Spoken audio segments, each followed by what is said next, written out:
Bonjour à tous. Bienvenue à cette soirée de lancement d'Hybrid AI. Alors, on est ravis d'avoir enfin réussi et trouvé toutes les ficelles, tous les leviers pour créer ce logiciel que beaucoup d'entre vous attendaient, qui est basé sur la méthode Radical Innovation Design. Alors, je laisserai nos experts Bernard et François vous exposer tout ça. Juste pour ceux qui ne me connaissent pas, donc je m'appelle Vincent Rollet. Je suis le PDG de la société Hybrid. Alors, je suis pas un fondateur. J'ai rejoint Hybrid il y a 3 ans pour aider au développement de manière frugale et à maximiser la création de valeur. Voilà. Donc, je vais laisser la main à François et à Bernard qui vont se présenter et puis prendre la main sur la présentation. Merci à tous. Alors, François te demande d'allumer son micro pour qu'il Ah, puisse pardon, se François, présenter. excuse-moi. Ça devrait être bon. Pardon, François. Très bien, merci beaucoup. Bonjour, François Cluzel, je suis maître de conférence au laboratoire génie industriel de Centrale Supélec et un des associés fondateurs d'Hybrid. Aujourd'hui, je vais jouer un peu le rôle de modérateur de cette session, donc n'hésitez pas, encore une fois, à poser toutes vos questions dans le chat et on essaiera d'en traiter un maximum au fur et à mesure de la séance. Voilà. Et je passe la parole à Bernard. Merci François. Donc, je m'appelle Bernard Yanou, donc je suis professeur à Centrale Supélec et également directeur adjoint de la recherche, donc en charge de l'accompagnement des projets de valorisation des chercheurs. Et je suis également inventeur de la méthodologie Radical Innovation Design, qui est la méthodologie sous-jacente de l'application AI qu'on va vous présenter ce soir. Alors, je vais vous faire un petit descriptif très rapide de cette méthodologie qu'on va appeler RID, Radical Innovation Design. C'est une méthodologie novatrice et complète sur la gestion d'un projet d'innovation et qui se veut aller au-delà du design thinking. Donc, c'est une approche design thinking de facto, mais qui est basée sur les modèles. Alors, basée sur les modèles, ça veut dire qu'on modélise toutes les étapes et on va pouvoir, de ce fait-là, avoir développé une plateforme informatique pour modéliser toutes ces étapes et pouvoir appliquer des algorithmes de traitement. C'est une approche basée sur les données et qui est fortement assistée par ordinateur. Donc, ce qu'il y a d'original dans cette approche, c'est qu'on a développé des métriques, vous allez voir, des algorithmes, des outils d'aide à la décision. On est très orienté data visualisation et on met un point d'honneur à assurer une traçabilité, une explicabilité des choix qui sont faits dans un processus d'innovation. Une autre particularité, c'est que notre approche est extrêmement axée sur les usages qu'on va essayer de décrire et c'est à partir de là qu'on va prendre nos décisions pour vraiment concevoir une solution innovante qui est extrêmement adaptée aux situations d'usage qui ne sont pas couvertes par des solutions existantes du marché. On a un processus stage and gate original. On a cette méthode qui outille, je dirais, ce processus original. Et on a également quelques nouveaux concepts qu'on définit et qui font l'objet de publications et de validations scientifiques. Nos clients qui ont testé RID, nous en avons beaucoup. On peut dire qu'on a 60 à 70 projets industriels. Vous en voyez ici un certain nombre, tout autant sur le transport, les services, l'énergie, la santé, le bâtiment, la construction et la sécurité défense. Euh, donc, jusqu'à présent, ces clients, je dirais, utilisaient du manpower pour accompagner un processus d'innovation centré sur les usages. Et vous allez voir que notre solution apporte un gain vraiment qui était attendu par tout le monde pour accélérer les études autour de la conception par les usages. Donc, s'il y a quelque chose à retenir de notre objectif par rapport à cette application qu'on appelle Hybrid AI, c'est bien qu'elle permet de faire une étude de marché ou plutôt une étude de besoin flash pour innover rapidement, de manière informée relativement aux usagers ou aux acteurs d'une chaîne de valeur, pour pouvoir, je dirais, se lancer dans des innovations qui vont à coup sûr être concurrentielles par rapport à l'efficacité ou l'effectivité de solutions existantes déjà sur le marché. On va identifier très très rapidement les besoins orphelins de solutions satisfaisantes et on va essayer également très rapidement d'offrir des solutions pour les projets qui sont en mode techno-push pour identifier les potentiels de disruption d'une technologie sur un marché particulier et choisir en conscience ce marché pour faire croître sa technologie. Donc, c'est véritablement une boussole pour innover qu'on propose. Dans un premier temps, dans la version 1 d'Hybrid AI, qui est dès à présent à disposition de ceux qui veulent s'en servir, on va couvrir la partie priorisation des opportunités d'innovation de Radical Innovation Design, donc la première partie. Et très rapidement, on va lancer dans le semestre qui vient la partie complémentaire pour accompagner la recherche de solutions innovantes à partir de ce ciblage d'opportunités d'innovation. Alors, notre état d'esprit, moi, je le caractériserais en trois aspects.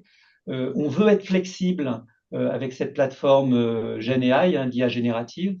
Et le slogan, c'est commencer à innover où vous le souhaitez, sachant qu'on va évidemment vous inciter à reformuler en partie votre point de départ.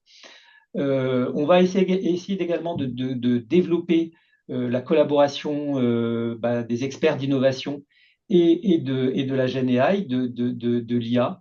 L'IA, pour nous, ne donne pas forcément une solution au départ qui est parfaite et à laquelle il faut se plier. Donc, il y a un dialogue qu'on instaure et vous allez voir nos solutions. Et puis, notre slogan, c'est surtout l'expérience usager first, l'UX first. C'est la clé d'innovation, c'est se mettre dans les chaussures des clients, dans les activités pour lesquelles ils veulent créer de la valeur. Alors ce soir, notre présentation, c'est en 3 étapes. Je vais vous dire quelques mots sur notre manière de voir toutes les formes d'innovation. Je vais vous parler du triple diamant de l'innovation selon RID, donc c'est notre philosophie de l'innovation et qui vous permet de démarrer un projet d'innovation selon toutes les facettes. Quelques principes de Radical Innovation Design qui structurent notre méthodologie. Et puis surtout, on va passer un grand moment autour de 2 démonstrations de 2 cas d'usage d'Hybrid AI, donc notre solution. Et notre solution, on va tout d'abord accueillir un témoignage de Filippo Gatti, qui est un chercheur au laboratoire de mécanique de Paris-Saclay et qui va vous montrer un petit peu comment un chercheur qui a une technologie avec un potentiel de création de valeur sur le marché assez incroyable va cibler son secteur socio-économique pour mieux connaître les acteurs qui sont demandeurs d'une création de valeur et va pouvoir lui-même, qui est chercheur, avoir une idée en quelques minutes des besoins particuliers de ces acteurs autour d'une activité que sa technologie est susceptible de disrupter. Donc, c'est en mode un petit peu techno-push. Et puis, on va également illustrer un cas qui nous a été proposé par la société Forcia il n'y a pas très longtemps, qui voulait innover sur une problématique, je dirais, d'interface homme-machine dans un cockpit de voiture. On a traité ce cas que vous pourrez retrouver dans notre ouvrage Radical Innovation Design qu'on a fait paraître il y a 1 an en anglais, en open access. Donc, cet ouvrage a été financé par l'Université Paris-Saclay. Vous pouvez le télécharger. C'était le QR tag qu'il y avait au début de cette présentation. Et vous avez une explication assez détaillée des innovations auxquelles notre méthodologie Radical Innovation Design ont mené chez Forcia. Donc, on a rejoué cette séquence avec notre plateforme Hybrid AI pour vous montrer que on va plutôt même faire des résultats augmentés avec l'IA générative. Alors, quelques mots. Bernard, à ce stade, on a une première question que je peux déjà poser, puisque tu évoquais les cas d'études, c'est est-ce que Radical Innovation Design s'applique également à des services et pas uniquement à des produits? Totalement. Donc, on va voir tout à l'heure que Radical Innovation Design ne parle pas de produits, mais parle de solutions. Et une solution, pour nous, c'est un assemblage de produits, de services et d'organisations. Voilà, donc on n'est pas du tout orienté produit, mais vraiment la finalité d'un produit, c'est de délivrer un service. Et je dirais même que l'approche Radical Innovation Design conçoit non seulement la solution produit, service, organisation, mais également son modèle économique en parallèle. Donc, c'est bien produit, service, organisation, modèle économique. Alors, très bien, je continue. Donc, bon, si vous êtes familier des approches d'innovation, certains connaissent le modèle de Double Diamond proposé notamment par le British Design Council, qui consiste à voir la conception innovante sous forme d'une étape où j'étudie le besoin à partir d'une idée initiale d'un problème. J'aboutis à l'issue de cette première étape de pose de problème à un brief marketing. Et à partir de là, j'essaye de développer, de trouver des architectures, d'explorer des architectures conceptuelles de solutions, produits, services, organisations. Et j'essaye ensuite de la dimensionner et d'aboutir à un modèle économique satisfaisant pour arriver à un démonstrateur qu'on appelle un produit minimum viable. Donc, problem setting, problem solving, besoin, solution. Nous, on pense qu'il y a un grand oublié là-dedans, c'est une partie amont qui est le développement technologique, la technologie qui peut être embarquée et qui peut même donner l'idée finalement d'un besoin à combler. Donc moi, depuis quelques années, je suis responsable de développer une cellule d'accompagnement au projet de création de start-up des chercheurs, donc ce qu'on appelle les start-up deep tech à Centrale Supélec et à l'université. Et donc la problématique, c'est bien du techno-push. Hein. Donc on a une technologie initiale et on veut faire croître cette technologie, la faire maturer et ensuite définir un ou plusieurs secteurs socio-économiques pour faire pousser la technologie et faire croître la maturité de ses performances. Donc, c'est bien 3 diamants qui nous intéressent avec des parties divergentes et des parties convergentes. Et là-dessus, vous avez aussi un modèle d'innovation qui consiste à considérer 3 stratégies d'innovation. Donc, les stratégies market reader, où on essaye d'être sensible aux demandes du marché, une stratégie need seeker, où on essaye de deviner le plus en amont les besoins des usagers dans des situations sans forcément qu'ils nous le disent, et puis les stratégies techno-driver dont j'ai parlé. Le design thinking, pour moi, se situe souvent dans finalement la réponse à des besoins ou imaginer des nouveaux besoins, mais souvent n'est pas forcément très bien appliqué pour chercher systématiquement les besoins à combler. Donc nous, on a proposé depuis déjà de longues années Radical Innovation Design et on l'a peaufiné et on l'a beaucoup expérimenté. Alors qu'est-ce que ça apporte? Ça apporte déjà un vocabulaire assez différent avec des nouvelles notions. On verra des notions de poche de valeur ou de périmètre d'ambition. Et puis cette notion d'activité qui va légitimer en fait le début de l'introspection des besoins, l'activité des clients. On a aussi imaginé que l'innovation peut souvent être initiée à partir de différents endroits. Les créateurs de start-up deep tech développent une technologie et se posent la question de quel est le secteur socio-économique qui pourrait être intéressant, pas tout de suite, assez tardivement, mais il ne faut pas que ce soit trop tardif pour que, en fait, on arrive à piloter la croissance de la technologie. Voilà, donc on peut aussi s'intéresser, identifier des besoins à combler, mais on n'est pas certain que ces besoins sont complets par rapport au point de vue d'un usager, donc il faut des fois un petit peu faire un saut en arrière. Donc notre approche va consister à privilégier ce lieu particulier qui est comment on identifie au départ le départ de l'analyse des besoins. Donc, et on va voir que ce point de départ est très, très important. Ce schéma est un peu compliqué, mais vous sera transmis. C'est toutes les questions ici que vous pouvez avoir et qui peuvent définir des stades différents de départ d'innovation. Vous pouvez ici vous poser la question, quand vous avez une technologie, quel est le secteur socio-économique que je veux adresser? Vous pouvez aussi avoir commencé à lister un besoin et vous poser la question du fait que ce cet ensemble de besoins est relativement complet par rapport à vos usagers. Vous pouvez aussi ici vous poser tout à fait la question, j'ai un produit déjà développé dans mon entreprise, est-ce que ce produit est concurrentiel aux yeux d'un usager par rapport à l'usage que cet usager a que cet usager a. Donc, j'aimerais comparer mon produit en termes d'atouts différenciants par rapport aux produits de la concurrence. Donc, notre plateforme va très bientôt permettre de rentrer dans tous ces endroits-là et reposer à minima la question. Ici, je vous montre très brièvement, on a aussi un modèle étagé de tous les niveaux d'idées à partir desquelles on peut démarrer un projet d'innovation. Hein. Donc, on peut avoir des idées de technologie, de besoins ou de solutions à différents niveaux de maturité.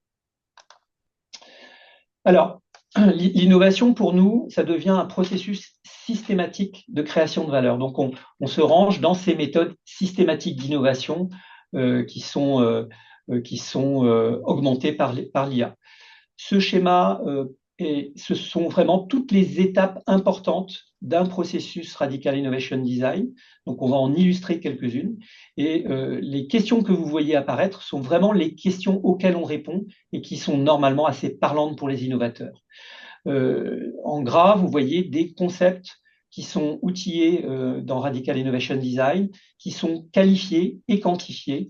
On va parler de poche de valeur, on va parler de quantité de douleur, on va parler de champ d'activité, de but idéal. Toutes ces notions-là, vous allez les voir un petit peu illustrées dans ma démonstration. Alors, par où commencer quand on démarre un projet d'innovation? Moi, j'ai vu beaucoup d'innovateurs en entreprise qui se posent cette question du cadre légitime à partir desquels ils démarrent. Quel cadre adopter?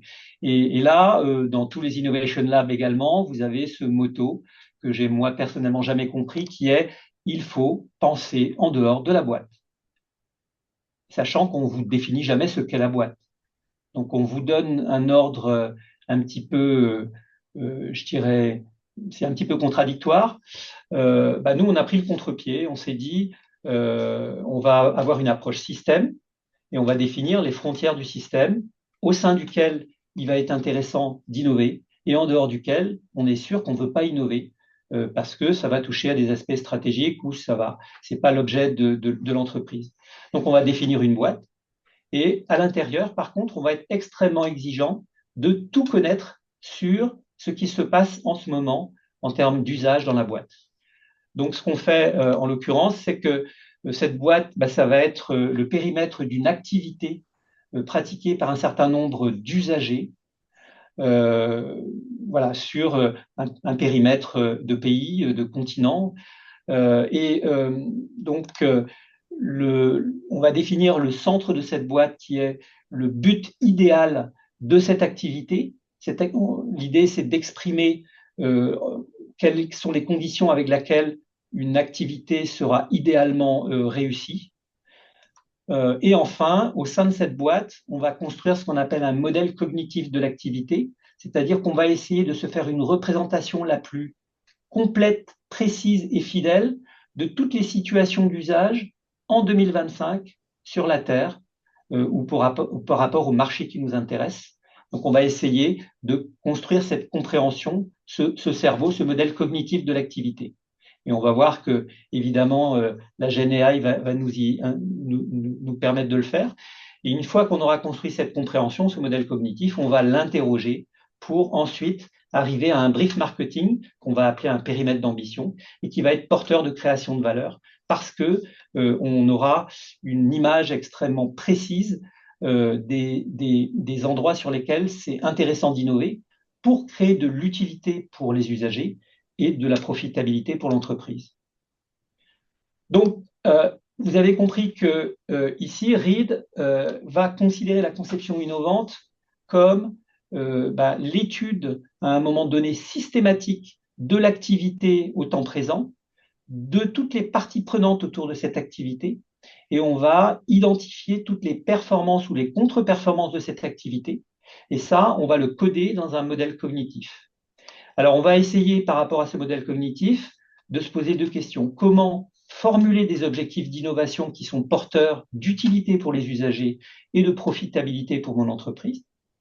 Et ensuite, je vais aussi essayer de savoir comment je mesure et je spécifie ces seuils de performance attendus, ces thresholds de performance, pour qualifier mon activité de manière à ce que je sois certain que le résultat innovant qui va sortir va être supérieur et dominant par rapport aux solutions du marché, parce que je connais aussi les niveaux de performance de mes solutions en usage. Donc, on va faire 2 étapes. Poser le problème, c'est construire le modèle cognitif et identifier des questions qualifiées. C'est des endroits très précis où ça vaut le coup d'innover pour partir en créativité. En créativité, je vais imaginer un scénario d'usage rêvé de ma future activité, ici, et ensuite créer l'architecture conceptuelle, produit, service, organisation, modèle économique, du support de mon activité, qui va me permettre d'avoir des performances augmentées de mon activité. Et en comparant les performances moyennes des activités existantes en 2025 et les performances augmentées de mon activité, je vais à coup sûr valider que j'ai une création de valeur et puis valider mon go-no-go sur le marché. Voilà, tout ça, c'est outillé, qualifié, quantifié. Alors, quand on dit qu'on va vraiment étudier l'activité, on a repris des modèles des chercheurs en psychoergonomie des années 2000, donc un modèle qui s'appelle le système d'activité d'Engeström. Et pour nous, une activité, par exemple l'activité de jardinage, ça va être déjà de définir, de répondre à un but idéal, essayer d'imaginer quels sont les sujets qui vont jardiner, quelles sont leurs motivations, leurs buts, quelles sont les performances du jardinage, comment le travail se découpe par des situations de jardinage, quelle est la communauté autour des acteurs, des end-users particuliers, et puis quelles sont les règles à respecter de tous ordres. Donc, une fois qu'on a utilisé ce microscope, on a tous les aspects d'une bonne activité. Et ce que nous, on va faire, c'est reprendre tous ces éléments-là que vous allez voir dans la méthodologie, dès le départ, notamment la définition de l'activité, la définition du but idéal de cette activité, qui sont les acteurs de cette activité, quelles sont les étapes, les situations d'usage, quelles sont les performances attendues ou les contre-performances à un moment donné, ou les problèmes qui se posent, on va appeler ça des problèmes, et puis quelles sont les solutions du marché qui vont permettre d'améliorer cette activité, des solutions support. Donc tous ces éléments-là vont apparaître par un principe de segmentation de l'activité. Donc notre but à nous, c'est pas être dogmatique, c'est pas de considérer un seul client et de fournir sur le marché une solution one size fits all. Ça ne marche pas, la solution universelle ne marche pas. Donc nous, on considère qu'une solution fonctionne pour des solutions particulières, est particulièrement efficace pour certains problèmes ou certaines performances et répond à des besoins particuliers et est adapté à certains usagers à certains moments de leur vie. Donc on va essayer de voir un petit peu toutes ces combinaisons et c'est pour ça qu'on vous propose une vision très segmentée de ce qu'on appelle une activité. On va toujours voir une activité sous la forme finalement d'un triplet d'une catégorie d'usagers qui va vivre une situation particulière de l'activité, rencontrer certains problèmes et à ce moment-là, éliminer plus ou moins ces problèmes avec des solutions support. C'est notre manière de voir les choses. Une fois qu'on a fait ce codage, ce paramétrage, on va combiner des catégories de ces 4 choses entre elles par un certain nombre de questions. Et là, ces questions, on a dénombré que ces questions sont au nombre de 7. Et ces questions, vous les voyez dans les bulles orange ici. On a 4 questions générales sur l'activité en croisant, en considérant les profils d'usagers. Quelle est la proportion ou l'importance qu'on donne aux usagers dans l'activité? C'est très simple comme question, elle est compréhensible. On va essayer d'y répondre et de mettre une logique, un petit peu de pondération. Quelle est la fréquence avec laquelle ce problème apparaît dans cette situation, quels que soient les usagers ou spécifiquement pour cet usager? quel est finalement également le temps ou l'importance qu'on donne à des situations d'usage. Voilà, et quelle est l'importance qu'on donne aux problèmes en termes de conséquences dramatiques. On va également poser 3 questions pour évaluer l'adhérence des catégories de solutions dans leur aptitude à résoudre des problèmes pour des usagers dans ces situations. Je vous donne un exemple de quelle manière cette solution peut faciliter cette situation d'usage. Voilà. Donc, on répond à ces 7 questions et vous imaginez qu'à la main, ça peut donner beaucoup de combinaisons. Et donc, évidemment, la GenAI va nous aider à remplir ce modèle cognitif d'une manière rapide et on va contrôler ce remplissage. Alors, si je résume un petit peu ce qu'on fait en termes de construction de ce modèle cognitif, on utilise normalement les approches ethnographiques du design thinking, on va sur le terrain. Ici, bien sûr, on va pouvoir donner l'expertise qu'on a par rapport au fait qu'on a été sur le terrain. On va expérimenter toujours sur le terrain, il faut toujours le faire, mais on va très rapidement paramétrer et en fait remplir ce modèle cognitif avec l'aide de la GenAI.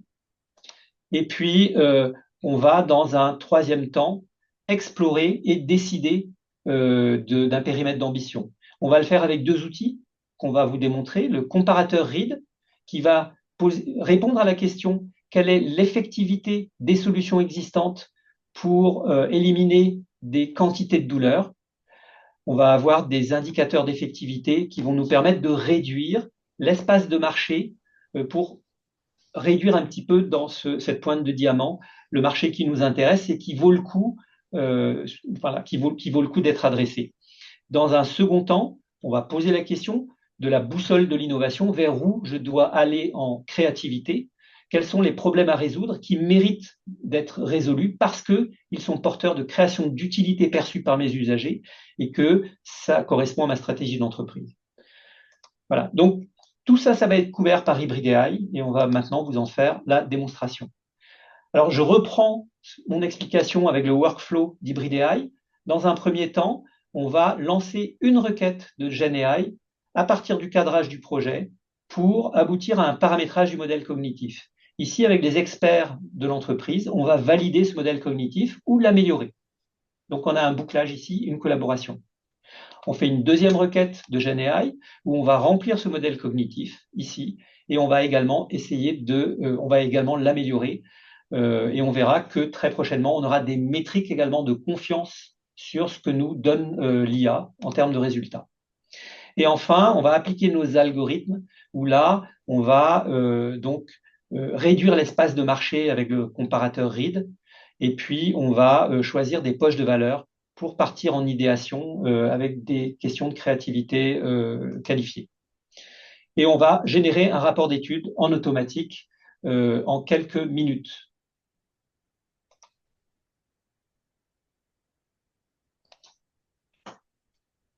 Je ne sais pas si vous avez des questions, si François, tu as des questions. Oui, alors on a une question effectivement sur est-ce qu'il est possible de réaliser une gestion, alors je ne sais pas forcément comment l'interpréter exactement cette question, une gestion risque programme prospective d'un projet de R&D en design thinking ou probablement par Radical Innovation Design ici. Alors, si je comprends bien, risque programme prospectif, c'est un programme effectivement a pour but d'adresser et d'explorer un certain nombre de niches de valeur très, très générales. La réponse, c'est oui. L'idée, c'est vraiment d'explorer un petit peu les besoins émergents par rapport à des grandes catégories d'activités. Donc, notre approche va être même très, très performante par rapport à ça. Très bien. On a une deuxième question. Est-ce que ce modèle est proche de celui proposé par Strategene? Merci Lionel pour cette question. Stratégine, est-ce que c'est bien l'entreprise montée par Osterwalder? Non, non, on est plutôt sur l'entreprise de Tony Ulvik, Ah, qui est pas mal associée à la notion des jobs to be done, si je vois bien. ok. Tout à fait. Donc, j'ai pas regardé leur solution encore. Voilà, mais c'est une bonne piste. Merci Lionel, on regardera. Et une question très pratique sur le Generative AI, quel LLM on utilise? Alors, actuellement, la démonstration qu'on va vous montrer, c'est ChatGPT, mais on a testé au niveau de divers LLM. Et surtout, on a surtout des prompts optimisés. Si on a le temps, je vous montrerai en quoi ces prompts sont optimisés. Et on a développé également, quelle que soit la base LLM, des indicateurs de confiance sur les deux requêtes du paramétrage et du remplissage. Et ça s'applique sur n'importe quelle plateforme. Pour l'instant, on n'a pas de choix définitif là-dessus. Merci. Et une nouvelle question de Lionel, est-ce que votre approche fonctionne pour des solutions inexistantes? Absolument. Donc, dès lors que absolument, euh, les solutions, les solutions existantes que notre système va préconiser sont des fois des solutions qui n'existent pas, qui ne sont pas commercialisées, mais qui sont des pratiques qui sont mises en œuvre par des usagers pour combler des manques de solutions existantes. Et néanmoins, quand on met sur le marché, on est le premier à mettre sur le marché une solution commerciale qui répond à un besoin, on doit quand même se comparer par rapport à ce que font les usagers dans leur pratique pour prouver, enfin voilà, pour éviter un flop commercial, euh, parce que les usagers peuvent se demander à bon escient, effectivement, s'ils vont sortir de l'argent du porte-monnaie alors qu'ils savent déjà plus ou moins faire par eux-mêmes. Voilà, et on a des participants qui poussent un peu la question précédente. Alors, s'il y a des exemples, mais j'imagine que cette réponse sera répondue avec les cas qu'on montrera. Oui, Et quand on a des informations confidentielles sur des nouveaux produits, comment ces informations peuvent être sécurisées avec l'outil? je laisserai Vincent répondre.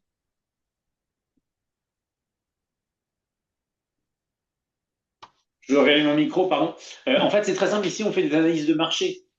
Donc, typiquement, on vient drainer, vous allez le voir dans les exemples, je pense que ça sera beaucoup plus concret, un maximum d'informations disponibles sur Internet. On ne vient pas forcément rajouter des choses complémentaires qui sont de notre domaine. Je pense que l'exemple va bien préciser le périmètre et le périmètre d'ambition qu'on a sur cette version du logiciel. Alors, pas d'autres questions à ce stade dans le chat, donc Bernard, je te propose qu'on continue. Et c'est moi qui prends la main à ce moment-là. Donc, on va vous présenter un premier exemple, en fait, issu, comme Bernard l'avait évoqué tout à l'heure, d'un projet Deep Tech, donc d'un laboratoire de l'Université Paris-Saclay. Donc, on a le plaisir d'accueillir Filippo Gatti, qui a bien voulu jouer le jeu de cette présentation avec nous. Merci Filippo d'être présent. Alors, est-ce que déjà tu peux peut-être commencer par te présenter? Oui, merci de m'avoir invité. Bonjour à toutes et à tous. Je m'appelle Philippe Ogatti, je suis enseignant-chercheur au laboratoire de mécanique Paris-Saclay, en Centrale Supélec et à l'université Paris-Saclay. Et depuis à peu près 10 ans, je co-développe avec mes collègues du CNRS, du COA et de l'Institut de physique du globe de Paris un code calcul qui s'appelle SEM3D, qui est parmi les plus puissants au monde pour la simulation de séismes à l'échelle régionale. Très bien, merci. Alors du coup, par rapport à la technologie que tu développes, quels sont ses atouts différenciants en fait? Comme on le voit dans la figure, en fait, les simulateurs Cell 3D, c'est un logiciel libre, open source. Par contre, les projets de valorisation que je porte avec mon collègue Carita Balis portent plutôt sur la construction d'un interface homme-machine et plus en général d'un software SAS qui soit du coup software as a service sur cloud pour pouvoir effectivement paramétrer une région quelconque du globe et paramétrer les modèles numériques, lancer des simulations en parallèle pour générer plusieurs scénarios et produire des résultats interprétables et exploitables du point de vue statistique par différents usagers. D'accord. Alors justement, tu me parles d'usagers. Est-ce que tu connais bien les usagers aujourd'hui, ou autrement dit, quel est le secteur socio-économique que tu vises, ou les marchés que tu vises avec cette solution? Disons qu'en général, le rêve serait de connaître très bien les secteurs socio-économiques et les marchés assez segmentés. Ce n'est pas notre cas, on n'a pas identifié vraiment encore tous les secteurs possibles. Par contre, la méthode READ et en particulier les GenAI de Hybrid AI nous a permis de un peu, comment dire, s'éclarifier des idées et définir de façon un peu plus précise, notamment les activités, les problèmes et les usagers potentiels de ces types de solutions. Très bien, merci beaucoup. Bah, avec ce cadrage, je vous propose de redonner la main à Bernard pour qu'il nous explique comment tout ça a été finalement modélisé dans Hybrid AI. Alors, effectivement, Filippo et Karim, hein, deux collègues qui font de la très très bonne recherche, cherchent à financer ce projet de valorisation et ils doivent mouiller la chemise pour faire des dossiers de demande de prématuration-maturation pour maturer la technologie jusqu'au point de créer la start-up. Et pour ça, pour faire ces dossiers-là, ils doivent en fait montrer la promesse de création de valeur sur un marché socio-économique.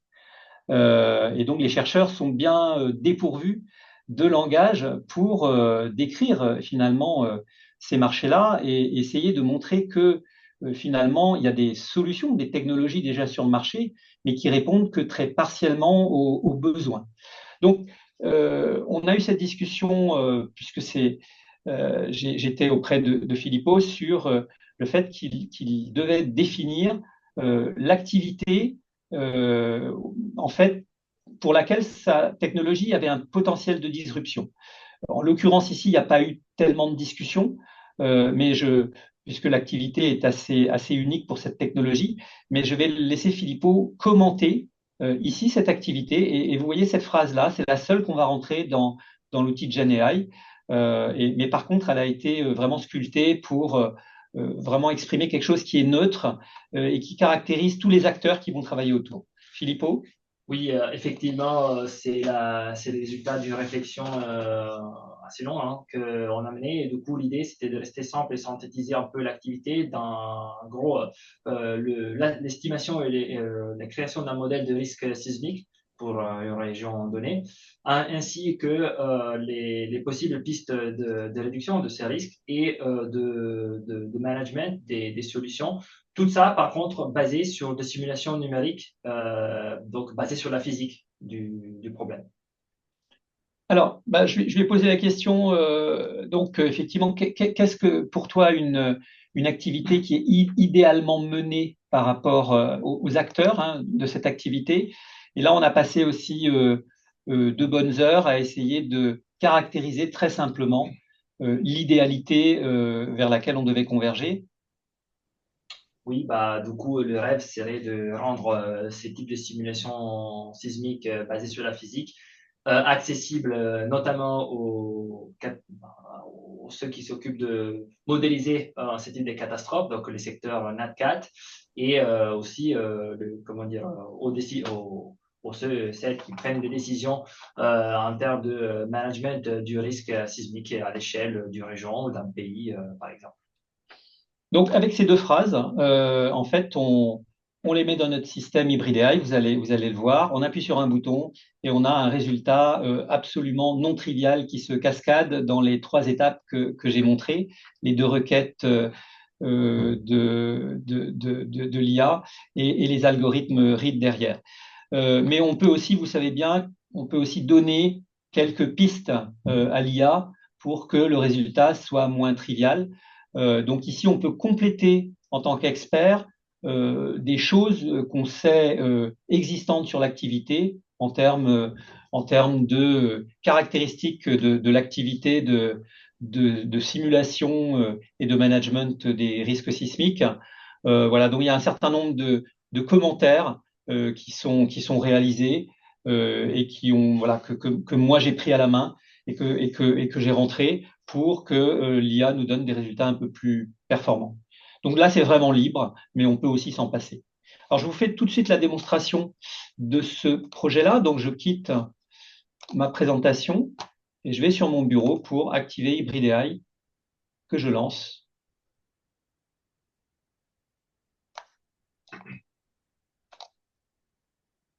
Voilà. Donc ici, cette première présentation, on va charger l'étude qui a déjà été réalisée. Et puis la deuxième démonstration, on la fera en live, où on lancera les calculs directement. Vous voyez ici que les menus sont en anglais. La deuxième démonstration se fera en français. On a ici toutes les étapes de l'application et les caractéristiques un petit peu administratives du projet. Donc, il y a beaucoup de texte pour l'instant parce que c'est un peu pédagogique aussi. Retenez ces 3 cases-là, qui sont juste les seules cases que je vais remplir. Donc, le cadre de l'activité, ici, vous reconnaissez ici le champ qui définit l'activité. Le but idéal de cette activité, hein, c'est de permettre aux modélisateurs et à ceux qui font des calculs financiers de manager les risques et les résultats des simulations. Et puis les commentaires de l'expert, voilà. Vous avez pour l'instant également ces 4 champs à remplir, c'est-à-dire le nombre de catégories que vous désirez pour les usagers, les situations d'usage, les problèmes et les solutions. Alors pour l'instant, on en met 12, 8, 10, 8. Vous pouvez aller jusqu'à une vingtaine, donc ça fait une très grande combinatoire. Vous allez nous demander pourquoi ce nombre de catégories. Ben parce que, en fait, on a déjà convergé vers le fait que on avait beaucoup d'usagers dans la chaîne de valeur, et puis que il y avait un certain nombre de problèmes, et on avait un petit peu moins de types de solutions sur le marché et de situations. Donc c'est quelque chose aussi qui s'affine au bout de quelques bouclages pour lequel la GNI nous donne des solutions. On peut aussi mettre un certain nombre d'informations sur des problèmes que je voudrais voir apparaître ou des usagers que je voudrais voir apparaître. Ici, je lui donne aucun indice et je lui demande de me calculer ce paramétrage. Donc ce paramétrage, ici, le premier résultat, c'est que on va avoir une réexpression du but idéal et en fait de l'activité par la GenAI. On voit une toute petite modification de cette expression.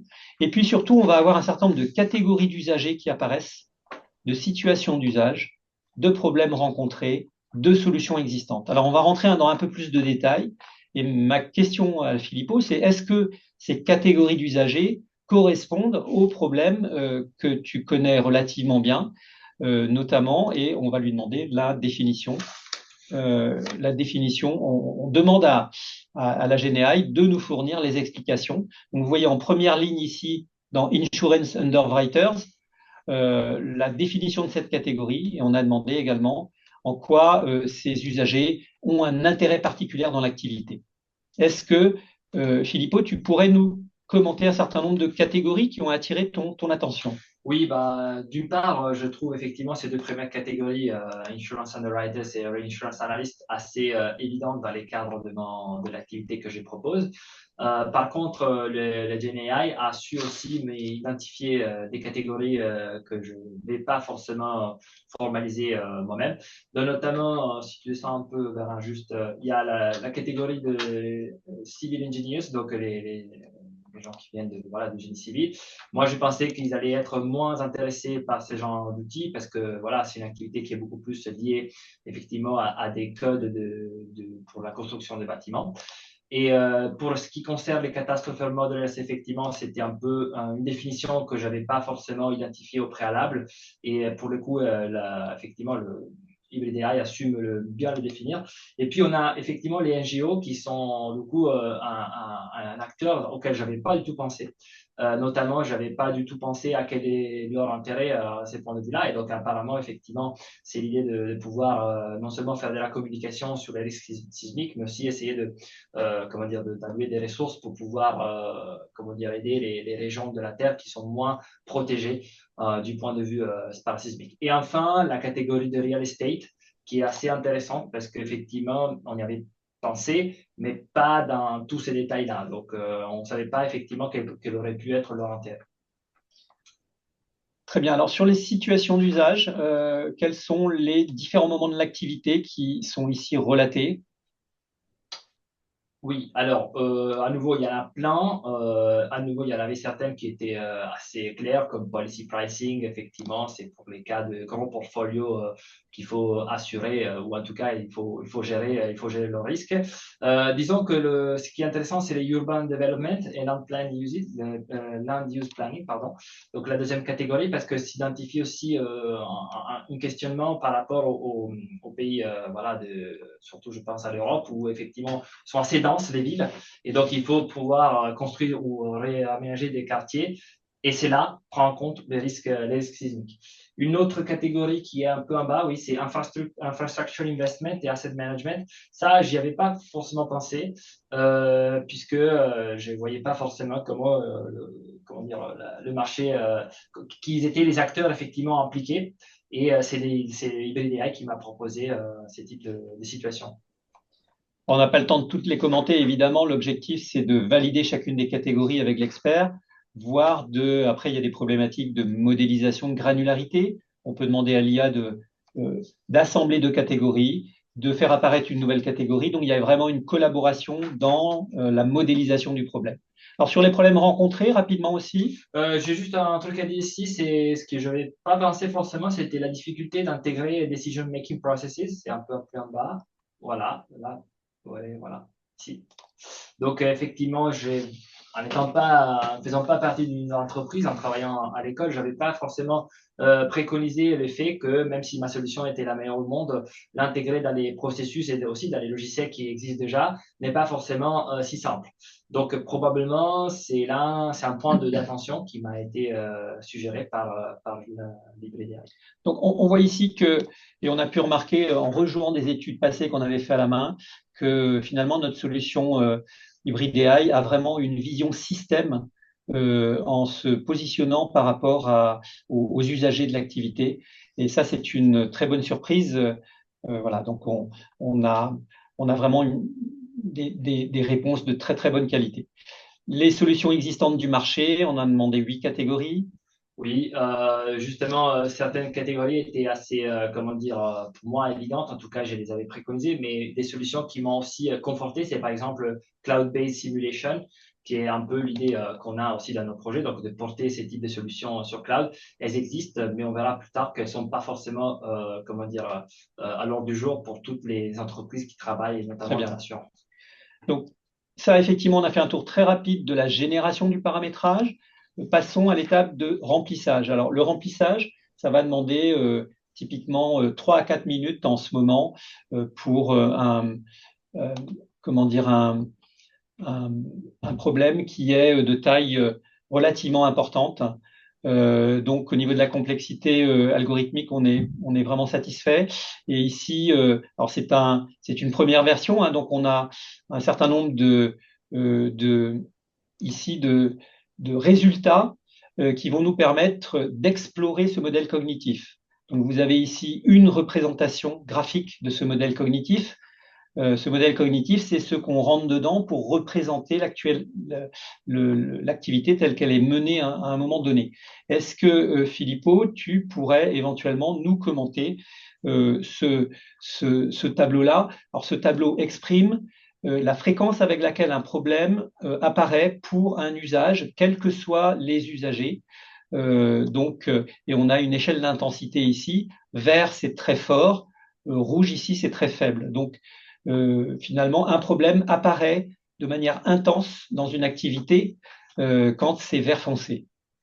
Oui, effectivement, il apparaît souvent les problèmes du risque sismique quand on est en train de définir, de faire du pricing, effectivement, dans certains portfolios hein, dont on évalue le risque. Et par contre, ça m'a vraiment étonné. Il apparaît souvent aussi pour tout ce qui est urban planning, donc l'aménagement des grandes villes et des nouveaux quartiers qu'il faut construire.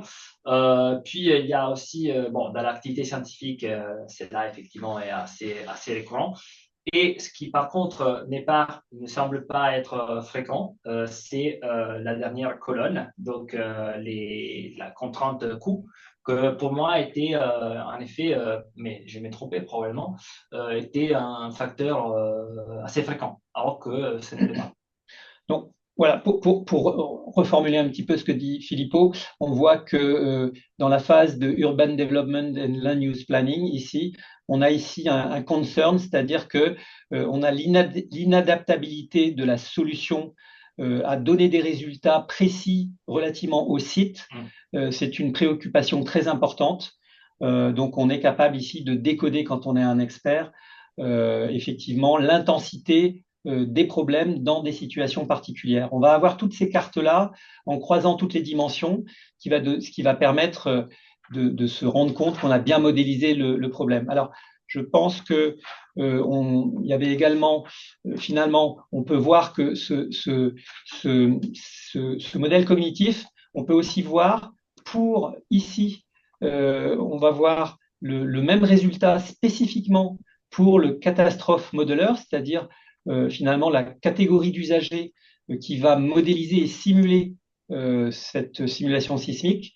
On voit que cette carte a changé, c'est-à-dire que pour cet usager dans l'activité, lui, il voit les problèmes différemment. Il y a des problèmes qui sont beaucoup plus fréquents dans des situations que d'autres. Oui, en effet, on a les feux verts sur la plupart des problèmes. Surtout les premières trois lignes sont assez intéressantes parce qu'effectivement, on a un problème au niveau du pricing, du risque assessment des portfolios sur la partie aménagement urbain et aussi sur la partie effectivement compliance avec les codes de la construction, qui est comment dire, j'y avais pas pensé. Donc c'est IBDI m'a quand même suggéré m'a donné une bonne suggestion. Et puis, par contre, pour ce qui est, par exemple, pour les catastrophes modèles, l'effet de communiquer et d'arriver à communiquer ça à toute la communauté n'est pas forcément un problème. En tout cas, c'est pas assez fréquent, ce qui était assez attendu. Voilà, on passe tout de suite au premier résultat. On lance à nouveau le calcul et là, on lance les algorithmes Radical Innovation Design qui nous donnent deux types de résultats. Dans le comparateur READ, on va avoir des indicateurs d'effectivité. Alors, ces indicateurs d'effectivité ici, on va pouvoir ici aller directement voir ce qu'on appelle l'effectivité des solutions existantes relativement aux situations d'usage, c'est-à-dire en quoi les solutions existantes que vous voyez ici dans cette première colonne, en ligne, pardon, en quoi ces solutions existantes sont plus ou moins efficaces pour résoudre ces problèmes-là. Et donc, vous avez finalement un comparateur. Ça correspond à ce qu'on peut appeler le canevas stratégique de stratégie Océan Bleu, où vous aurez une comparaison selon les performances attendues de toutes les solutions du marché. Est-ce que ici, l'intensité à nouveau verte, ça veut dire qu'on a une effectivité, une efficacité de ces solutions relativement à ces problèmes qui est plus ou moins importante. Alors, qu'est-ce qu'on voit ici apparaître? On voit apparaître deux lignes en vert. Oui, et du coup, la deuxième ligne, c'est très rassurant parce que du coup, c'est ce qu'on souhaiterait faire. Donc, les simulations basées sur la physique semblent effectivement être assez intéressantes pour résoudre un certain nombre de problèmes, enfin la totalité des problèmes, j'ai envie de dire, alors que les solutions actuelles comme les méthodes empiriques, donc c'est la première ligne rouge, semblent avoir quand même des limites. Parce que la plupart des problèmes ne sont pas forcément résolus de la manière dont on souhaiterait. Très intéressant, la troisième ligne, donc elle est aussi verte, c'est les modèles hybrides qui mélangent via l'IA aussi, à la fois des simulations physiques et à la fois aussi des méthodes empiriques. Donc ça permet probablement ça nous donne aussi une idée sur comment aller combler les deux, aller les mélanger probablement. Donc à l'issue on n'a pas un seul graphique, hein, on a de nombreux graphiques à analyser. À l'issue de cette analyse dans le READ comparateur, on va choisir de réduire son scope d'intérêt. On ne va pas être intéressé par tous les problèmes, par toutes les situations d'usage, par tous les usagers de la chaîne de valeur. On réduit son scope d'intérêt, son périmètre marché, et à ce moment-là, on relance un calcul et on arrive dans le comparide et on pose la question dans le comparide, quelles sont les poches de valeur qui sont finalement quels sont les couplent ou les triplets situation d'usage, usager, problème, qui sont à la fois importants d'un point de vue importance du problème pour des usagers importants, dans des situations où on a très peu de solutions satisfaisantes et effectives. Donc, on va directement donner des priorités d'innovation. Et ici, on voit un certain nombre de résultats. Est-ce que tu peux nous les commenter Oui, également? ce qui m'a vraiment surpris de manière assez positive, c'est que Hybrid AI a pu souligner qu'il y a 4 points verts, hein, 4 feux verts qui sont aux 4 coins du tableau. D'un côté, du coup, on a deux activités pour lesquelles notre solution pourrait être intéressante. Donc, c'est à nouveau l'estimation du risque de gros portfolio et aussi l'estimation des coûts post-désastre, post-tremblement de terre. Donc ça, c'est les 2 lignes. La première est celle où Bernard, effectivement, voilà. Par contre, pour ce qui concerne les problèmes qu'ils vont résoudre, sûrement, ils vont essayer de réduire, notre solution en tout cas, devrait réduire quelque part l'incertitude actuelle du modèle, donc donner des estimations du risque un peu plus fiables, basées sur la physique, donc il y a pas mieux que ça. Et surtout, si on passe sur la droite du tableau, on se rend compte que c'est une solution assez souhaitée pour réduire les biais dans l'estimation de pertes liées au gros désastre sismique et aussi aux estimations du portfolio. Alors, on voit qu'on peut également directement aller voir un petit peu quelles sont ces poches de valeur pour spécifiquement l'usager modélisateur des simulateurs. Donc lui, il a des priorités différentes. Si jamais on veut lui vendre une solution, on voit que c'est un tout petit peu différent. Sa manière de voir par rapport à la moyenne des acteurs du marché. Voilà, on ne passera pas plus de temps, je dirais, à commenter. Merci beaucoup, Philippot. Merci. L'idée à retenir, c'est qu'à partir de poches de valeur qui sont détectés automatiquement, on passe dans une phase de créativité et dans la partie du diamant, du dernier diamant de définition des solutions. Alors, ce que maintenant, en fait, on va vous proposer, c'est de passer directement à un deuxième exemple en live, j'ai envie de dire, où on va reprendre ici, nous, un projet qu'on avait appelé Accessit à une certaine époque, proposé par un directeur innovation de chez Forestia et qui était venu nous voir en nous disant moi, je suis intéressé par la méthodologie READ et j'aimerais, Dixit, on le cite dans l'ouvrage, développer un siège automobile connecté pour la sécurité des personnes âgées.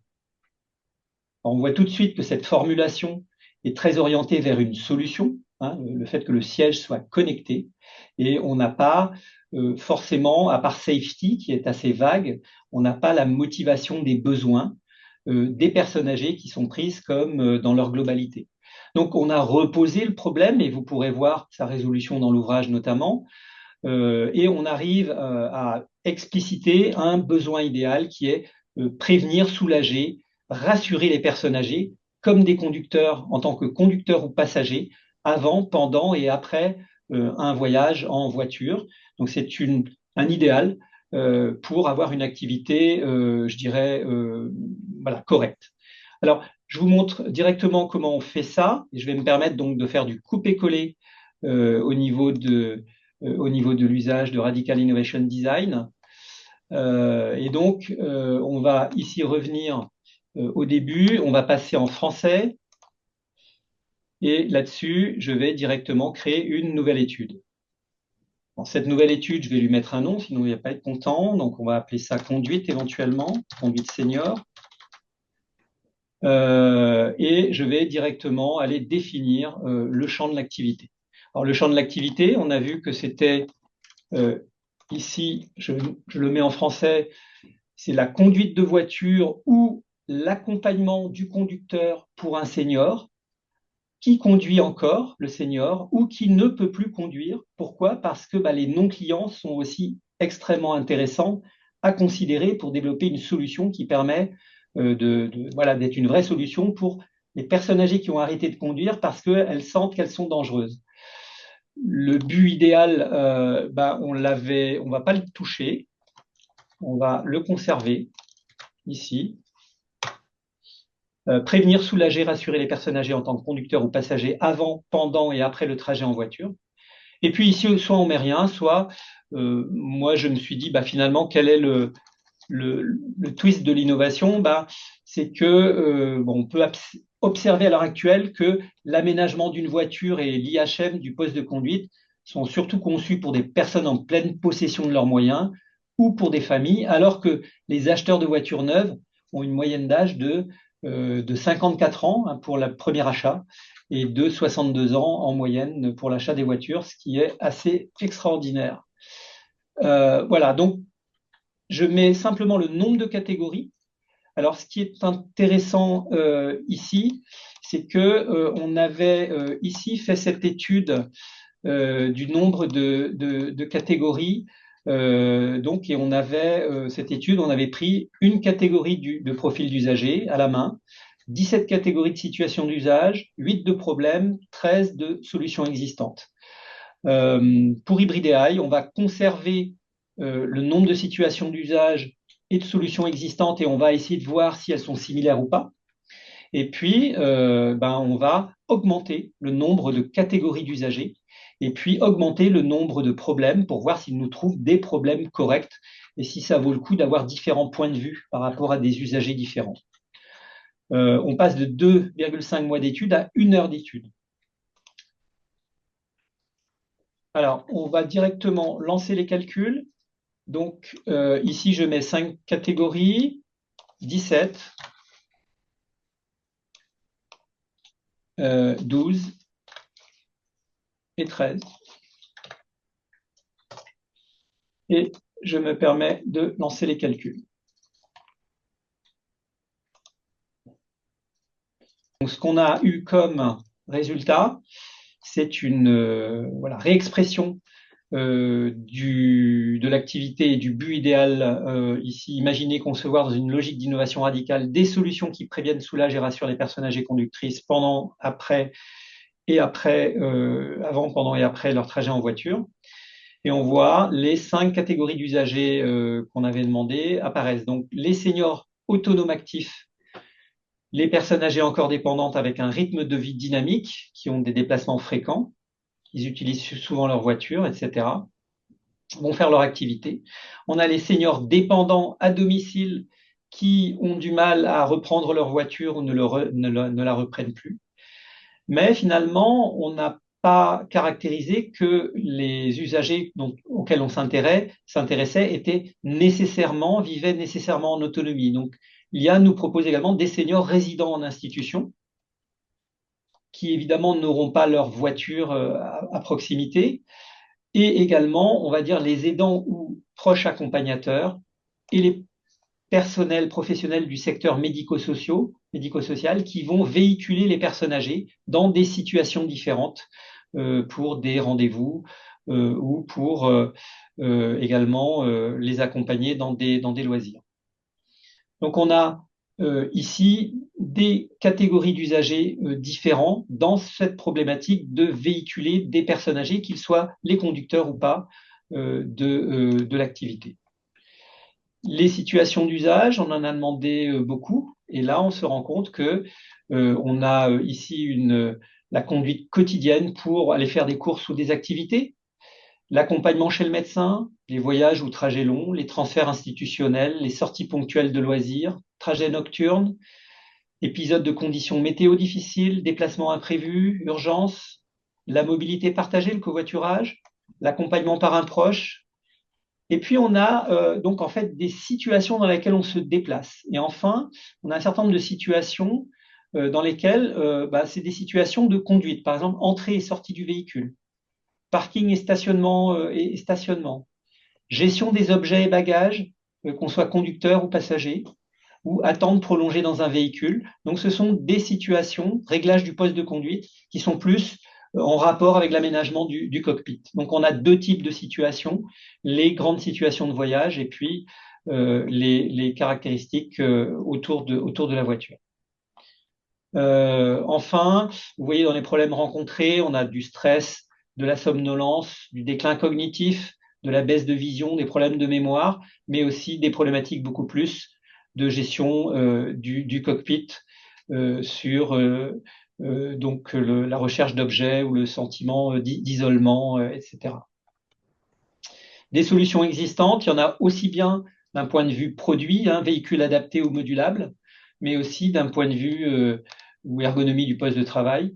Et enfin, des choses comme des solutions de téléassistance, des apps qui permettent de planifier le voyage, des solutions de mobilité partagée.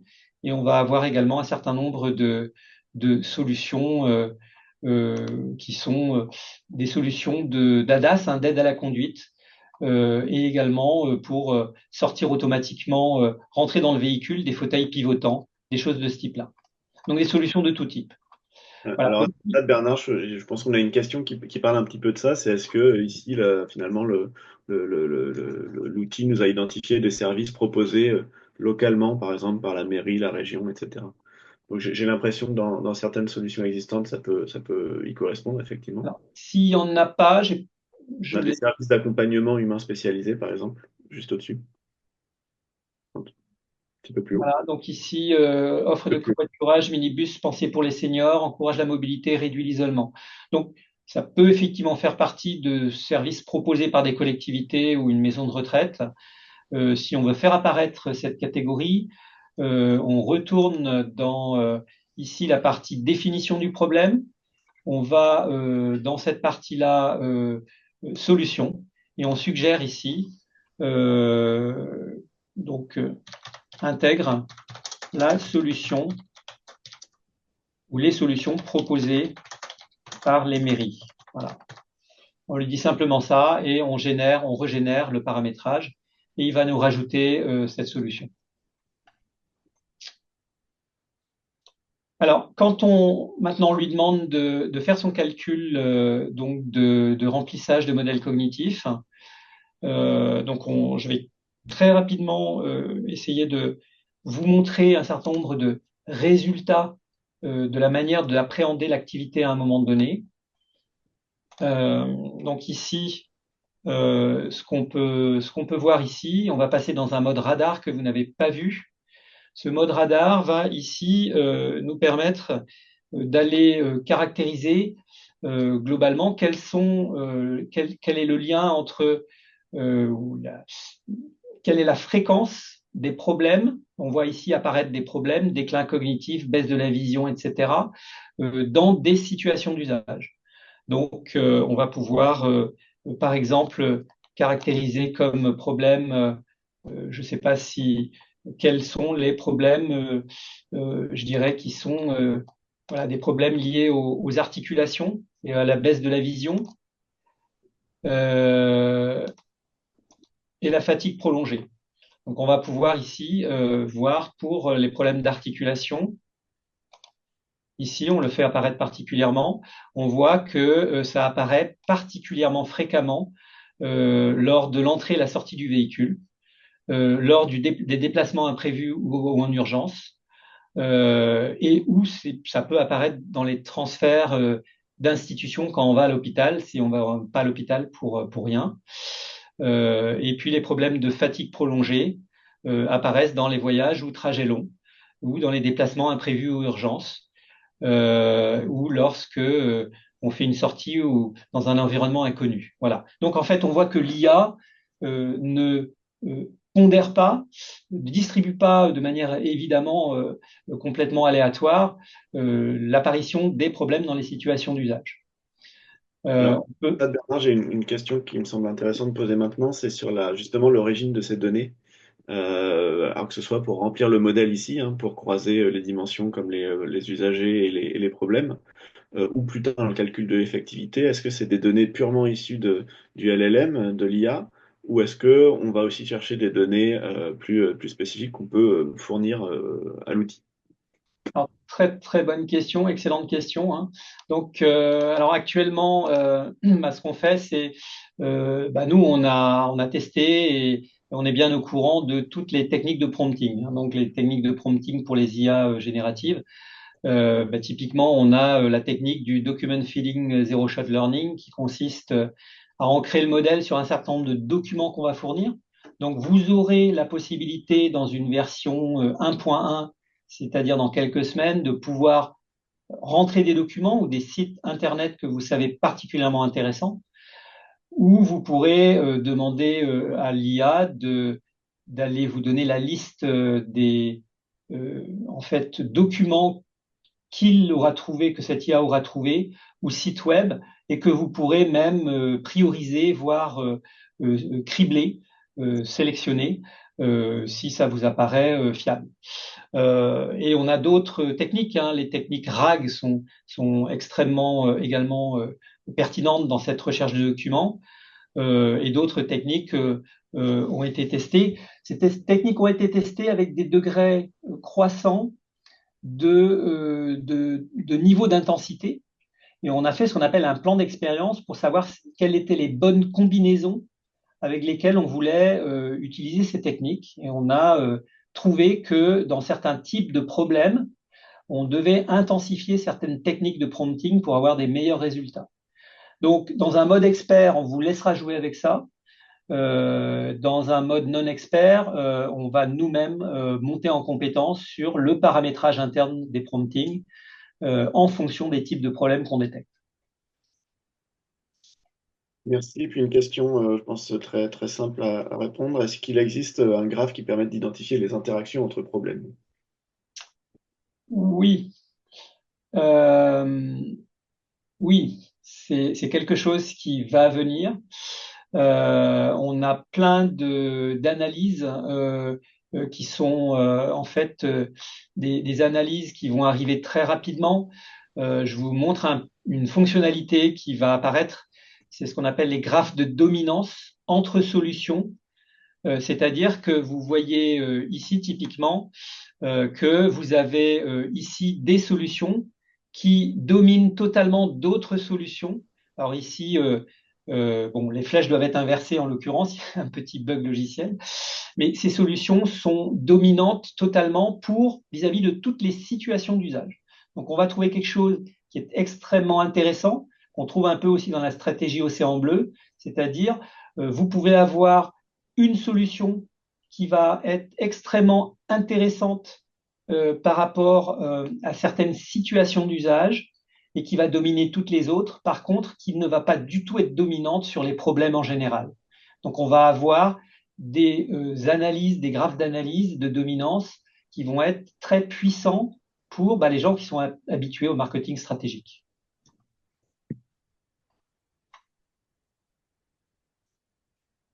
Voilà, on va pouvoir très bientôt aussi cliquer sur, je dirais, une demande d'explication du modèle cognitif pour lui demander de justifier l'intensité qu'il fournit et de lui demander de nous trouver des explications, notamment par des articles en ligne ou des études scientifiques. Voilà, d'illustrer aussi ce problème. Peux-tu me montrer un petit peu qu'il y a des chercheurs qui l'étudient ou voilà, que c'est avéré par la presse, voire de lui demander de trouver des sites commerciaux pour des solutions existantes.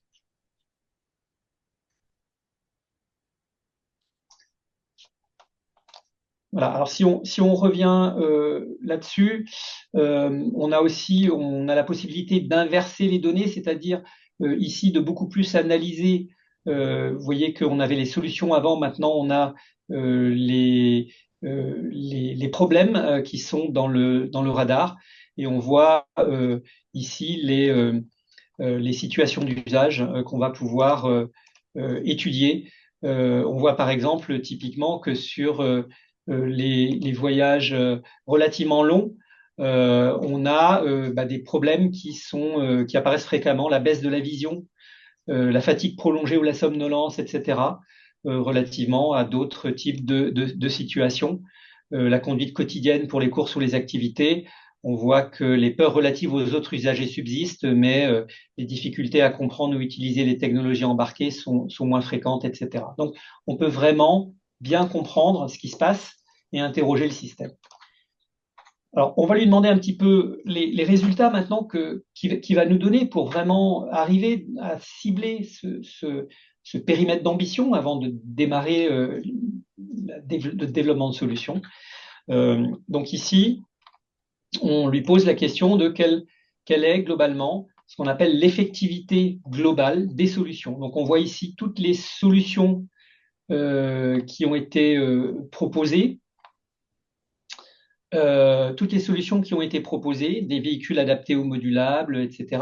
Et en gros, qu'est-ce qui manque dans cette activité de conduite ou d'accompagnement de la conduite? Alors, on va voir que l'ergonomie du poste de conduite, les applications de navigation simplifiées pour les seniors sont manquantes. Les solutions d'accès ou de sortie des véhicules, ça résout une partie du problème, mais pas tout. Donc, faut pas être trop technophile.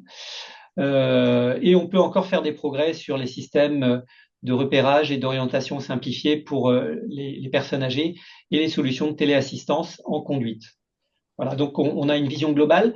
C'est un peu global. On va lui demander de raffiner ici vis-à-vis, par exemple, mettons des problèmes. Quels sont les problèmes ici qui sont particulièrement, je dirais, l'effectivité des solutions existantes face aux problèmes. Donc,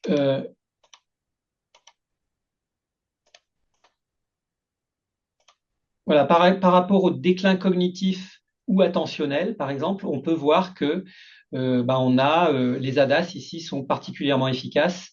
Encore faut-il préciser de quel déclin il s'agit, et les applications d'accompagnement et de navigation simplifiées. Et vous pouvez comme ça étudier l'efficacité spécifique de chacune des solutions vis-à-vis de l'aptitude à répondre aux problèmes. On peut faire la même chose pour les situations d'usage et on peut faire la même chose pour les usagers. Donc il y a des solutions qui sont plus ou moins adaptées à des usagers. C'est ce qu'on peut voir ici. Pour les usagers, les seniors autonomes actifs, on peut voir que l'ergonomie du poste de conduite et les ADAS, les applications d'accompagnement ici de navigation, sont particulièrement adaptées. Voilà, le dernier résultat, c'est en fait carte de couleurs. On a une visualisation radar également pour identifier, alors je ne vais pas les commenter, mais quelles sont les priorités pour partir ici en innovation. De manière générale, on les voit apparaître en couleur vert ou en couleur jaune, ou de manière plus spécifique à un acteur, par exemple les acteurs autonomes, ici, pour savoir un petit peu où sont les poches de valeur, on les voit ici directement apparaître. Je m'arrêterai là dans la démonstration et je pense qu'on peut prendre quelques dernières questions peut-être. Oui, on va enchaîner tout de suite sur une question posée il y a pas mal de temps maintenant dans le chat par Patrick sur le business model en fait de Hybrid. Finalement, est-ce que c'est une boîte de tech? Est-ce que c'est une boîte de conseil outillé? Et de quelle quantité d'accompagnement a besoin la société qui veut faire tourner cet outil ou cette démarche? Donc Vincent, on te laisse la parole. Oui, avec plaisir. Merci beaucoup Patrick pour cette question. Alors, Hybrid AI, on est une société de logiciels. On n'est pas une société de conseil. On fait quand même un peu de conseil pour les gens qui se disent, ben moi je veux pas avoir de l'appréhension à utiliser une méthode complexe que je vais pas forcément maîtriser. Je suis intéressé pour les résultats et la qualité des résultats. Donc on a quelques activités de conseil. Malgré tout, vous pouvez travailler avec nous dans ce domaine-là. Donc, suivant le périmètre d'ambition que vous avez sur votre projet, évidemment, le chiffrage, il est différent, mais on est prêt à mettre nos experts à votre disposition. Et le mode de collaboration et de travail qu'on vise, c'est du logiciel. Donc, pour ça, on propose et on vous propose ce soir à tous les leaders que vous êtes de commencer à travailler avec nous sous format de POC. Donc, le but d'un POC, c'est de démontrer la valeur chez vous sur un projet concret et de vous donner la main. Voilà, c'est de vous rendre les gens autonomes. On veut absolument pas être dans un mode conseil. Donc, pour ça, on a un petit package POC qui inclut formation au logiciel et à la méthodologie, les licences d'utilisation d'Hybrid AI et du support, un peu de support pour vous aider à être productif, à atteindre rapidement un ROI. à ne pas perdre de temps sur le logiciel et puis à garder le momentum sur vos projets. Et donc, on propose 2 packages pour cette fin d'année. Donc, il peut s'étendre sur 2026 si vous en avez besoin, mais il faut que les commandes passent cette année pour avoir ce tarif préférentiel. Donc, c'est un POC pour 5 personnes formées avec un support sur 3 mois pour un prix de 10 000 euros. Voilà, et on a un package un peu plus gros pour les sociétés qui veulent s'engager un peu plus rapidement pour 10 personnes sur la même durée au prix de 15 000 euros. Voilà. Donc ensuite, on peut imaginer d'autres formes si vous en avez envie, bien sûr. Donc je vous ai mis l'adresse de contact pour nous contacter. Donc c'est très simple, hein, c'est contact@hybridinnovation.net. Donc n'hésitez pas à nous envoyer vos questions complémentaires éventuellement sur cette présentation ou toute question relative à la démonstration d'un cas réel chez vous. Sur cette adresse, on vous répondra très rapidement. Voilà, j'ai répondu à la question de Patrick, je crois. François, Oui, alors une question qui arrive juste derrière, c'est est-ce qu'un organisme peut ensuite utiliser notre outil auprès de ses propres clients? Bah, oui, bien sûr. Si vous en avez besoin, il n'y a aucun souci. Nous, on vend des licences. Une fois que vous avez une licence du logiciel, vous pouvez l'interroger autant de fois que vous voulez pour créer autant de valeur que nécessaire. Donc oui, bien sûr. L'essentiel, c'est que ça crée de la valeur pour vous hein, et pour votre activité, évidemment. Eh bien, alors je ne vois pas à ce stade d'autres questions sur le domaine, on va dire, de notre intervention, de nos tarifs. Mais on peut revenir du coup peut-être sur une question qui a été posée un peu plus tard sur la notion de confiance dans l'IA. Et la question, c'était que finalement, quel niveau de confiance on peut donner à toutes ces données issues de l'IA générative, alors que ce soit dans l'identification des dimensions, hein, des usages, des problèmes, etc., ou du remplissage du modèle et donc des calculs d'effectivité. Et encore une fois, autrement dit, est-ce qu'on doit fournir des données nous-mêmes à un moment ou est-ce qu'il y a un circuit de validation de ces données? Alors, c'est la préoccupation majeure qu'on a à l'heure actuelle, c'est de faire progresser, en fait, de pouvoir vraiment montrer qu'on construit un modèle cognitif et on obtient des résultats de confiance. Et pour ça, voilà, je vous cache pas que bon, on est des chercheurs valorisateurs, donc on est en train de mettre en œuvre des indicateurs qui vont nous permettre à la fois de, de nous donner des indicateurs de confiance lors de l'énumération des catégories lors de la première requête GenAI. Donc, quand on va paramétrer ici, on va lancer nous-mêmes plusieurs paramétrages. Vous savez évidemment qu'une requête GenAI, c'est stochastique, donc ça ne donne pas la même réponse à chaque fois. Et on va mesurer la stabilité sémantique des catégories à l'aide de mesures de similarité sémantique textuelle. Donc, c'est des algorithmes qu'on appelle SentenceBERT qui existent, qu'on développe et qui vont nous permettre de mettre en rouge des catégories qui nous semblent pas très justifiées de par la disparité. Elles apparaissent, elles disparaissent, elles sont mal formulées. Et donc, on va particulièrement highlighter ces catégories pour demander une validation de l'expert, voire une exclusion de ces catégories. Donc ça, c'est une première réponse. Une deuxième réponse sur le remplissage où on génère des données. C'est une excellente réponse également. On va procéder de manière un petit peu similaire avec on va dire des simulations, des runs de Monte-Carlo. Et on va voir également quelles sont dans toutes ces données-là les données qui ont une dispersion importante, un écart-type important.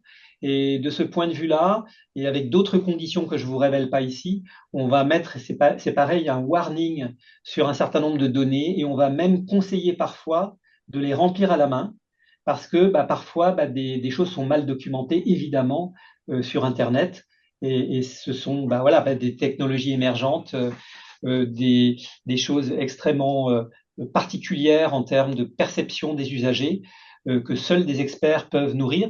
Et c'est tout l'intérêt d'une approche comme la nôtre, c'est de laisser la possibilité à des experts d'aller rentrer des données dont ils sont certains parce qu'ils ont expérimenté sur ces données-là.